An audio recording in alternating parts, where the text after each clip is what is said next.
ಹಠಕ್ಕೆ ಬಿದ್ದರೆ ಜೀವನವನ್ನೇ ಗೆಲ್ಲಬಹುದು. ನಿಮ್ಮ ಜೀವನದಲ್ಲಿ ಎಲ್ಲರೂ ನಿಮ್ಗಾಗಲ್ಲ ಎಂದು ಹೇಳಿದ ಕ್ಷಣ ನಿಮ್ಗೆ ನೆನ್ಪಿದ್ಯಾ? ಯಾರಾದ್ರೂ ನಿಮ್ಮ ಕನಸನ್ನ ನೋಡಿ ನಕ್ಕಿದಾರ? ನಿಮ್ಮ ಪ್ರಯತ್ನನ ಹಾಸ್ಯ ಮಾಡಿದಾರ? ಆಗ ಇಂದು ಈ ಮಾತನ್ನ ಮನಸ್ಸಿನಲ್ಲಿ ಕೆತ್ಕೊಳ್ಳಿ. ಹಠಕ್ಕೆ ಬಿದ್ದರೆ ಜೀವನನೇ ಗೆಲ್ಬಹುದು. ಆದ್ರೆ ಇಲ್ಲಿ ನಾನು ಹೇಳ್ತಿರೋ ಹಠ ಅಂದ್ರೆ ಅಹಂಕಾರ ಅಲ್ಲ. ಇದು ಗುರಿ ತಲುಪೋವರೆಗೆ ಕೈ ಬಿಡದ ಮನಸ್ಥಿತಿ.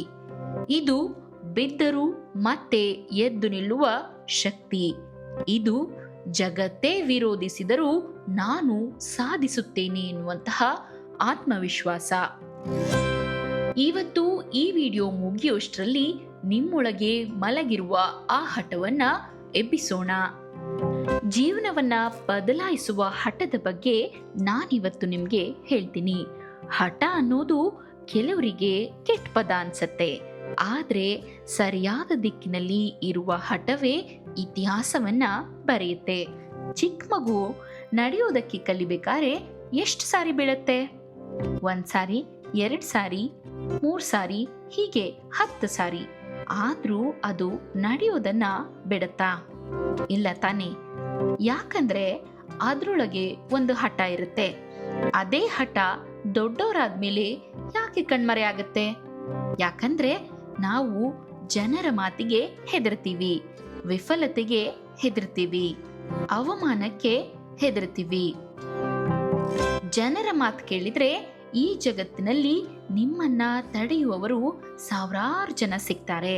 ನಿನ್ನಿಂದ ಆಗಲ್ಲ, ನಿನ್ನ ಅದೃಷ್ಟನೇ ಕೆಟ್ಟದು, ಬಿಟ್ಟು ಬಿಡು, ಇದು ನಿನ್ನಿಂದ ಆಗೋ ಕೆಲಸ ಅಲ್ಲ. ಆದ್ರೆ ಪ್ರಶ್ನೆ ಒಂದೇ, ನಿಮ್ಮ ಜೀವನವನ್ನ ಅವ್ರು ಬದುಕ್ತಾರಾ? ನಿಮ್ಮ ಕನಸನ್ನ ಅವರು ನನಸಾಗಿಸ್ತಾರಾ? ಇಲ್ಲ ತಾನೆ? ಆದ್ರಿಂದ ನಿಮ್ಮ ಜೀವನದ ನಿರ್ಧಾರವನ್ನ ಜನರ ಕೈಗೆ ನೀವು ಯಾವತ್ತಿಗೂ ಕೊಡಬೇಡಿ. ಸೋಲು ಎಂದ್ರೆ ಅಂತ್ಯ ಅಲ್ಲ. ಒಂದು ಬೀಜನ ಮಣ್ಣಿನೊಳಗೆ ಹೂಳ್ತಾರೆ. ಹೊರಗಿನಿಂದ ನೋಡಿದ್ರೆ ಅದು ಮುಗ್ದೇ ಹೋಯ್ತು ಅನ್ಸುತ್ತೆ. ಆದ್ರೆ ಅದೇ ಬೀಜ ಸ್ವಲ್ಪ ದಿನ ಆದ್ಮೇಲೆ ನಿಧಾನವಾಗಿ ಚಿಗುರೊಡೆದು ಪುಟ್ಟ ಗಿಡವಾಗಿ ನಂತರ ದೊಡ್ಡ ಹೆಮ್ಮರವಾಗಿ ಬೆಳೆಯುತ್ತೆ. ನಿಮ್ಮ ಜೀವನ ಕೂಡ ಹಾಗೇನೆ. ಇಂದು ನೀವು ಕತ್ತಲೆಯಲ್ಲಿದ್ದೀರಿ, ಹಾಗಂತ ಅದು ಅಂತ್ಯ ಅಲ್ಲ, ನಿಮ್ಮ ಬೆಳವಣಿಗೆಯ ಆರಂಭ. ಹಠ ಮತ್ತು ಶಿಸ್ತು. ಹಠ ಮಾತ್ರ ಸಾಕೋಗೋದಿಲ್ಲ, ಅದಕ್ಕೆ ಶಿಸ್ತು ಕೂಡ ಬೇಕು. ಪ್ರತಿದಿನ 1 ಹೆಜ್ಜೆ ಇಡಿ, ಒಂದು ಪುಸ್ತಕವನ್ನ ಓದಿ, 1 ಗಂಟೆ ಒಳ್ಳೆಯ ಅಭ್ಯಾಸವನ್ನ ಮಾಡಿ, ಒಂದು ಹೊಸ ಕೌಶಲ್ಯವನ್ನ ಕಲೀರಿ. ಸಣ್ಣ ಸಣ್ಣ ಪ್ರಯತ್ನಗಳೇ ದೊಡ್ಡ ಗೆಲುವಿನ ಅಡಿಪಾಯವಾಗತ್ತೆ. ಇತಿಹಾಸವನ್ನ ಬರೆದವರು ಯಾರು? ಇತಿಹಾಸದಲ್ಲಿ ಹೆಸರು ಬರೆದವರು ಅತ್ಯಂತ ಬುದ್ಧಿವಂತರಲ್ಲ. ಅವರು ಎಂದಿಗೂ ಕೈ ಬಿಡದವರು. ಅವರಿಗೆ ಒಂದೇ ಒಂದು ಗುಣ ಇತ್ತು, ನಾನು ಎಂದಿಗೂ ನಿಲ್ಲೋದಿಲ್ಲ. ಅದೇ ಅವರನ್ನ ಸಾಮಾನ್ಯರಿಂದ ಅಸಾಮಾನ್ಯರವರೆಗೆ ಮಾಡಿತು. ನಿಮ್ಮ ದೊಡ್ಡ ಶತ್ರು ಹೊರಗಿನವರಲ್ಲ, ಅದು ನಿಮ್ಮೊಳಗೆ ಇದೆ. ನಾಳೆಯಿಂದ ಮಾಡ್ತೀನಿ, ಇನ್ನೂ ಬೇಕಾದಷ್ಟು ಟೈಮ್ ಇದೆ, ನಾನು ಸಾಕಾಗೋದಿಲ್ಲ, ನನ್ಗೆ ಅಷ್ಟೊಂದು ನಾಲೆಡ್ಜ್ ಇಲ್ಲ ಅನ್ನೋ ಆಲೋಚನೆಗಳು ಲಕ್ಷಾಂತರ ಕನಸುಗಳನ್ನ ಅಲ್ಲೇ ಕುಂದಿಸಿಬಿಡುತ್ತವೆ. ಹಿಂದೆ ನಿರ್ಧಾರ ತಗೊಳ್ಳಿ. ಇನ್ನು ಮುಂದೆ ನಾನು ಯಾವತ್ತಿಗೂ ಒಂದು ವಿಷಯನ ಮಾಡಬೇಕು ಅಂದ್ರೆ ಆವತ್ತೇ ಮಾಡ್ತೀನಿ, ಅದನ್ನ ಮುಂದೂಡೋದಿಲ್ಲ. ಆ ಕ್ಷಣನೇ ನಾನು ಅದನ್ನ ಮಾಡಿ ಮುಗಿಸ್ತೀನಿ. ಕಷ್ಟ ಬಂದಾಗ ಜೀವನ ನಮಗೆ ಪರೀಕ್ಷೆ ಮಾಡುತ್ತೆ. ಕೆಲಸ ಹೋಗುತ್ತೆ, ಹಣ ಕಡಿಮೆ ಆಗುತ್ತೆ, ಫ್ರೆಂಡ್ಸ್ ಎಲ್ಲ ದೂರ ಆಗ್ಬಿಡ್ತಾರೆ. ಆದ್ರೆ ನಿಮ್ಮ ಹಠ ಮಾತ್ರ ಯಾವತ್ತೂ ದೂರ ಆಗಬಾರ್ದು. ಗಾಳಿ ಎಷ್ಟು ಬಲವಾಗಿ ಬೀಸಿದ್ರೂ ಬೇರು ಗಟ್ಟಿ ಇದ್ದ ಮರಗಳು ಯಾವತ್ತಿಗೂ ಬೀಳೋದಿಲ್ಲ. ನಿಮ್ಮ ಬೇರು ನಿಮ್ಮ ಆತ್ಮವಿಶ್ವಾಸವಾಗಿರಬೇಕು. ಪ್ರತಿದಿನ ನೀವು ಹೇಳ್ಕೊಳ್ಳಿ, ಪ್ರತಿದಿನ ಬೆಳಗ್ಗೆ ಕನ್ನಡಿ ಮುಂದೆ ನಿಂತ್ಕೊಳ್ಳಿ, ನಾನು ಸೋಲೋದಿಲ್ಲ, ನಾನು ಕಲಿತೇನೆ, ನಾನು ಬೆಳಿತೇನೆ, ನಾನು ನನ್ನ ಸಮಯ ಬಂದಾಗ ಎದ್ದು ನಿಲ್ತೇನೆ, ನನ್ನ ಹಠ ನನ್ನ ಗೆಲುವಾಗುತ್ತದೆ. ಯಶಸ್ಸಿನ ನಿಜವಾದ ರಹಸ್ಯ: ಯಶಸ್ಸು ಒಂದೇ ಒಂದು ದಿನದಲ್ಲಿ ಬರೋದಿಲ್ಲ. ಪ್ರತಿದಿನದ ಸರಿಯಾದ ನಿರ್ಧಾರಗಳಿಂದ ಬರುತ್ತೆ. ಪ್ರತಿದಿನದ ಹೋರಾಟದಿಂದ ಬರುತ್ತೆ. ಪ್ರತಿದಿನದ ಶಿಸ್ತಿನಿಂದ ಬರುತ್ತದೆ. ನೀವು ಇವತ್ತು ಮಾಡುತ್ತಿರುವ ಕೆಲಸವೇ ನಿಮ್ಮ ನಾಳೆಯನ್ನು ನಿರ್ಮಿಸುತ್ತದೆ.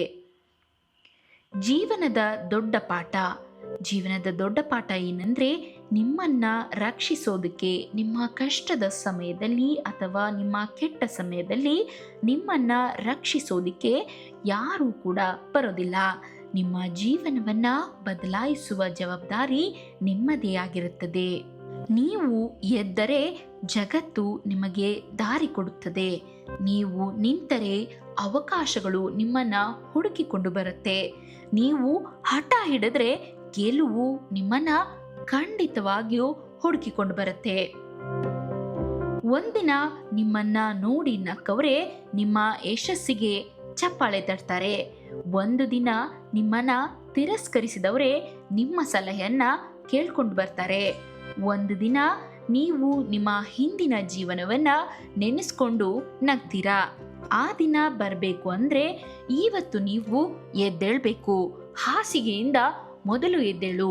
ಬೆಳಗಿನ ಜಾವ 4 ಗಂಟೆಗೆ ಎದ್ದೇಳೋದನ್ನ ರೂಢಿ ಮಾಡ್ಕೋ.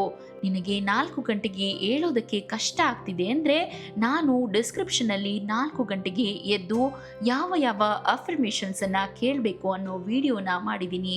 ಅದನ್ನು ಪ್ರತಿದಿನ ಕೇಳ್ತಾ ಬಾ. 21 ದಿನಗಳ ಕಾಲ ಕಂಟಿನ್ಯೂಸ್ ಆಗಿ ನೀನು ಆ ವಿಡಿಯೋನ ಅಥವಾ ಅದರಲ್ಲಿ ಬಂದಂತಹ ಆಡಿಯೋನ ಕೇಳ್ತಾ ಬಂದಲ್ಲಿ ನಿನ್ನ ಜೀವನದಲ್ಲಿ ಆಗುವಂತಹ ಚೇಂಜಸ್ಗಳನ್ನು ನೀನೇ ನೋಡಬಹುದು. ಈ ಕ್ಷಣವೇ ನಿಮ್ಮ ಜೀವನದ ಹೊಸ ಆರಂಭವನ್ನು ಶುರು ಮಾಡಿ.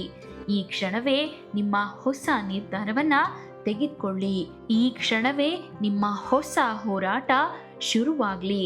ನೆನ್ಪಿಟ್ಕೊಳ್ಳಿ, ಹಠ ಇದ್ರೆ ದಾರಿ ಸಿಗತ್ತೆ. ದಾರಿ ಸಿಕ್ಕರೆ ಅವಕಾಶಗಳು ಸಿಗ್ತವೆ.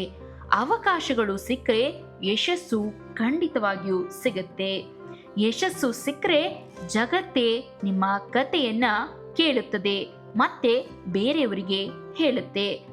ಹಾಗಾದ್ರೆ ಇಂದು ನಿಮ್ಮೊಳಗೆ ನೀವು ಒಂದು ಪ್ರತಿಜ್ಞೆಯನ್ನ ಮಾಡಿ. ನಾನು ಎಷ್ಟೇ ಬಾರಿ ಬಿದ್ದರೂ ಮತ್ತೆ ಹೇಳ್ತೇನೆ. ಎಷ್ಟೇ ಜನ ನನ್ನನ್ನು ತಡೆಯಲು ಪ್ರಯತ್ನಿಸಿದರೂ ನನ್ನ ಗುರಿಯನ್ನ ನಾನು ಬಿಡೋದಿಲ್ಲ. ನಾನು ನನ್ನ ಕನಸುಗಳನ್ನು ಗೆಲ್ಲುವವರೆಗೆ ನಿಲ್ಲೋದಿಲ್ಲ. ಯಾಕಂದ್ರೆ ಹಠಕ್ಕೆ ಬಿದ್ದರೆ ಜೀವನವನ್ನೇ ಗೆಲ್ಲಬಹುದು. ಅದೃಷ್ಟ ಗೆಲ್ಲೋದಿಲ್ಲ, ಹಠ ಗೆಲ್ಲುತ್ತೆ. ಪ್ರತಿಭೆ ಮಾತ್ರ ಗೆಲ್ಲೋದಿಲ್ಲ, ನಿರಂತರ ಪ್ರಯತ್ನ ಗೆಲ್ಲುತ್ತದೆ.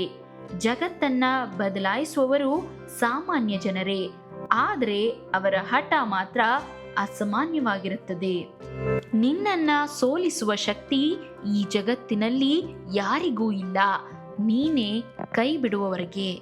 ಜೀವನದಲ್ಲಿ ಗೆಲ್ಲಬೇಕು ಅಂದ್ರೆ ಅದೃಷ್ಟಕ್ಕಿಂತ ಹಠ ಹೆಚ್ಚು ಕೆಲಸ ಮಾಡಬೇಕು. ಬೀಳುವುದು ತಪ್ಪಲ್ಲ, ಬಿದ್ದ ಜಾಗದಲ್ಲೇ ಉಳಿಯೋದು ನಿಜವಾದ ಸೋಲು. ನಿನ್ನ ಕನಸುಗಳನ್ನ ಯಾರು ನಂಬದಿದ್ರೂ ಪರವಾಗಿಲ್ಲ, ನೀನು ನಿನ್ನನ್ನ ನಂಬೋದನ್ನ ಎಂದಿಗೂ ನಿಲ್ಲಿಸಬೇಡ. ಪ್ರತಿಯೊಂದು ಕಣ್ಣೀರು ನಿನ್ನನ್ನ ದುರ್ಬಲನಾಗಿಸೋದಿಲ್ಲ, ಅದು ನಿನ್ನನ್ನ ಇನ್ನಷ್ಟು ಬಲಿಷ್ಠನನ್ನಾಗಿ ಮಾಡುತ್ತದೆ. ಸಮಯ ಎಲ್ಲರಿಗೂ ಒಂದೇ, ಆದರೆ ಅದನ್ನ ಬಳಸುವ ರೀತಿ ಒಬ್ಬನನ್ನ ಸಾಮಾನ್ಯನನ್ನಾಗಿಯೂ ಮತ್ತೊಬ್ಬನನ್ನ ಇತಿಹಾಸಕಾರನನ್ನಾಗಿಯೂ ಮಾಡಬಹುದು. ಸೋಲು ನಿನ್ನ ವಿಳಾಸವಲ್ಲ, ಅದು ನಿನ್ನ ಯಶಸ್ಸಿನ ದಾರಿಯಲ್ಲಿರುವ ಒಂದು ಮೈಲಿಗಲ್ಲು ಮಾತ್ರ. ನಿನ್ನ ಬಗ್ಗೆ ಆಡ್ಕೊಂಡು ನಗೋರಿಗೆ ಉತ್ತರ ಕೊಡಬೇಡ. ನಿನ್ನ ಯಶಸ್ಸೇ ಅವರ ಪ್ರಶ್ನೆಗೆ ಉತ್ತರವಾಗಲಿ. ನಿನ್ನ ಪರಿಸ್ಥಿತಿ ನಿನ್ನ ಭವಿಷ್ಯವನ್ನ ನಿರ್ಧರಿಸೋದಿಲ್ಲ, ನಿನ್ನ ನಿರ್ಧಾರವೇ ನಿನ್ನ ಭವಿಷ್ಯವನ್ನ ನಿರ್ಮಿಸುತ್ತದೆ. ಯಾವ ದಿನ ನೀನು ನಿನ್ನ ಭಯವನ್ನ ಗೆಲ್ಲುತ್ತೀಯೋ ಆ ದಿನದಿಂದ ಜಗತ್ತು ನಿನ್ನನ್ನ ಸೋಲಿಸಲು ಸಾಧ್ಯವಿಲ್ಲ. ಹೋರಾಟವಿಲ್ಲದ ಜೀವನಕ್ಕೆ ಬೆಲೆ ಇಲ್ಲ, ಹೋರಾಟ ಗೆದ್ದ ಜೀವನಕ್ಕೆ ಕೊನೆ ಇಲ್ಲ. ನಿನ್ನ ಹೆಜ್ಜೆಗಳು ನಿಧಾನವಾಗಿರಬಹುದು, ಆದರೆ ಅವು ಯಾವತ್ತಿಗೂ ನಿಲ್ಲಬಾರದು. ಇಂದು ನಿನ್ನನ್ನ ಕಡೆಗಣಿಸೋರೆ ನಾಳೆ ನಿನ್ನ ಯಶಸ್ಸಿನ ಕಥೆಯನ್ನ ಉದಾಹರಣೆಯಾಗಿ ಹೇಳ್ತಾರೆ. ನಿನ್ನ ಹೃದಯದಲ್ಲಿ ಬೆಂಕಿ ಇದ್ರೆ ಜಗತ್ತಿನ ಯಾವ ಗಾಳಿಯೂ ಅದನ್ನ ಆರ್ಸೋದಿಕ್ಕೆ ಸಾಧ್ಯ ಇಲ್ಲ. ಒಂದು ದಿನ ನಿನ್ನ ಹೆಸರು ಕೇಳಿದಾಗ ಜನ ಹೇಳ್ಬೇಕು, ಅವನು ಅದೃಷ್ಟದಿಂದಲ್ಲ ತನ್ನ ಹಠದಿಂದ ಗೆದ್ದವನು. ಹೀಗಾಗಿ ಇಂದಿನಿಂದ ಒಂದು ಮಾತನ್ನ ಮನಸ್ಸಿನಲ್ಲಿ ಕೆತ್ತಿಕೊಳ್ಳಿ, ನಾನು ಬದಲಾಗ್ತೀನಿ, ನಾನು ಬೆಳಿತೀನಿ, ನಾನು ಗೆಲ್ತೀನಿ. ಯಾಕಂದ್ರೆ ನನ್ನ ಹಠವೇ ನನ್ನ ಶಕ್ತಿ, ನನ್ನ ಪ್ರಯತ್ನವೇ ನನ್ನ ಗುರುತು, ನನ್ನ ಯಶಸ್ಸೇ ನನ್ನ ಉತ್ತರ. ಆದ್ದರಿಂದ ಕನಸು ಕಾಣಿ, ಹಠ ಹಿಡೀರಿ, ಪ್ರಯತ್ನಿಸಿ, ಮತ್ತೆ ಎದ್ದು ನಿಲ್ಲಿ. ಯಾಕಂದ್ರೆ ಗೆಲುವು ಯಾವಾಗಲೂ ಕೈ ಬಿಡದವರನ್ನೇ ಹುಡುಕಿಕೊಂಡು ಬರುತ್ತದೆ. ಎಸ್ ಫ್ರೆಂಡ್ಸ್, ನೋಡಿದ್ರಲ್ಲ, ಇದಿಷ್ಟು ಆಗಿತ್ತು ಇವತ್ತಿನ ಒಂದು ಮೋಟಿವೇಶನಲ್ ವಿಡಿಯೋ. ಇದೇ ರೀತಿಯ ಇಂಟ್ರೆಸ್ಟಿಂಗ್ ಮೋಟಿವೇಶನಲ್ ಹಾಗೂ ಮಾರ್ನಿಂಗ್ ಅಫರ್ಮೇಷನ್ಸ್ಗಾಗಿ ನಮ್ಮ ಐಸಿರಿ ಚಾನಲನ್ನು ಸಬ್ಸ್ಕ್ರೈಬ್ ಮಾಡೋದನ್ನು ಮರಿಬೇಡಿ. ಈ ವಿಡಿಯೋ ನಿಮಗೆ ಇಷ್ಟ ಆಗಿದ್ದಲ್ಲಿ ಇದನ್ನು ಯಾರು ಆದಷ್ಟು ತಮ್ಮ ಜೀವನದಲ್ಲಿ ಮೇಲ್ ಬರಬೇಕು ಅಂದ್ಕೊಂಡಿದ್ದಾರೋ ಅಂತಹ ನಿಮ್ಮ ಸ್ನೇಹಿತರು ಹಾಗೂ ನಿಮ್ಮ ಫ್ಯಾಮಿಲಿ ಮೆಂಬರ್ಸ್ನೊಂದಿಗೆ ಶೇರ್ ಮಾಡಿ. ಇದೇ ರೀತಿಯ ಹೆಚ್ಚಿನ ವಿಡಿಯೋಗಳನ್ನು ನೀವು ನೋಡಬೇಕಂದ್ರೆ ಬೆಲ್ ಐಕಾನ್ನ ಪ್ರೆಸ್ ಮಾಡೋದನ್ನು ಮರಿಬೇಡಿ. ಧನ್ಯವಾದಗಳು.